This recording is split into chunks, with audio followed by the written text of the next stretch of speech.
கிறிஸ்துவுக்குள் பிரியமான என் அன்பின் தேவஜனமே, இயேசு கிறிஸ்துவின் பரிசுத்த நாமத்தில் உங்களை நான் வாழ்த்துகின்றேன். வாழ்க்கை துன்பத் துயரத்தால் பாடு அடைகின்றது. ஆகவே சமாதானத்திற்காக நமது உள்ளம் ஏக்கம் கொண்டுள்ளது. களைப்படைந்த நமக்கு ஓய்வு தேவை. நமது சரீரத்திற்கும் ஆத்மாவிற்கும் ஓய்வு தர வல்லவர் கர்த்தராக இயேசு மட்டுமே. இதோ அவருடைய அழைப்பை கவனியுங்கள்.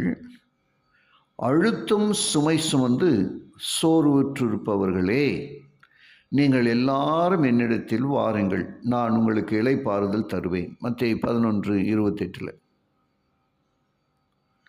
வெளியிடங்களில் பிரயாணம் செய்பவர்களுக்குத்தான் வீட்டின் அருமை தெரியும். பிரயாணம் முடிந்து வீடு வந்ததும் மனதில் ஓர் நிம்மதி ஏற்படுகிறது.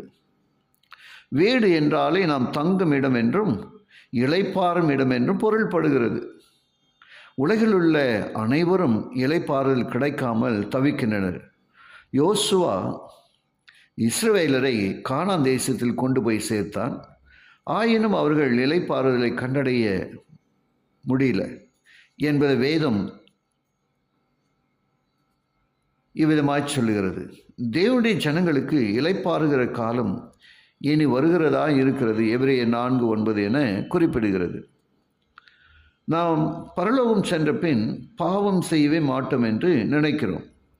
அப்படியாயின் ஒரு பெரும் அற்புதம் நம்மில் நடந்தேற வேண்டும். அது இடமாற்றத்தினால் ஏற்படும் மாற்றம் அன்று, மனமாற்றத்தினால் ஏற்படும் மாற்றம் என்பதை நாம் நன்கு அறிந்து கொள்ள வேண்டும். ஏனெனில் அவருடைய இளைப்பாறுதல் பிரவேசித்தவன் தேவன் தம்முடைய கிரியைகளை முடித்து ஓய்ந்திருப்பான். எபிரேயர் 4:10 நாம் வாசிக்கிறோம். எந்த கிரியைகளை விட்டு ஓய்ந்திருப்பான்? பாவ கிரியைகளை, அதாவது கீழ்ப்படியாமையினால் உண்டாகும் பாவத்தை முடிவுக்கு கொண்டு வந்து ஓய்வு பெறுதல் ஆகும். ஏனெனில் பாவம் இருக்கும் வரைக்கும் இளைப்பாறுதல் இல்லை, துன்மார்க்கிற்கு சமாதானம் இல்லை என்று தேவன் சொல்லுகிறார். ஏசாயா 57:21 நாம் வாசிக்கின்றோம். என் அன்புக்குரிய தேவஜனமே, ஆகவே நாம் இளைப்பாறுதலை அடைய கிறிஸ்துவண்டை வருவதை தவிர வேறு வழி இல்லை. நாம் வந்தடையத்தக்க கண்மலை கர்த்தராக இயேசு கிறிஸ்துவே. மெய்யான ஓய்வு அல்லது இளைப்பாறுதல் இயேசுவிடம் மட்டுமே உண்டு. ஒருவன் கிறிஸ்துவுக்குள் இருந்தால் புது சிருஷ்டியாக இருக்கிறான். பழையவைகள் ஒழிந்து போயின, எல்லாம் புதிதாயின. 2 கொரிந்தியர் 5:17 நாம் வாசிப்பது போல, அவரில் நிலைத்திருக்கிற எவனும் பாவம் செய்கிறதில்லை. பாவம் செய்கிற எவனும் அவரை காணவும் இல்லை, அவரை அறியவும் இல்லை. 1 யோவான் 3:6 நாம் வாசிக்கின்றோம். அன்புக்குரிய தேவ பிள்ளைகளே, பாவத்திலிருந்து விடுதலை கொடுக்கவே இயேசு கிறிஸ்து உலகிற்கு வந்தார்.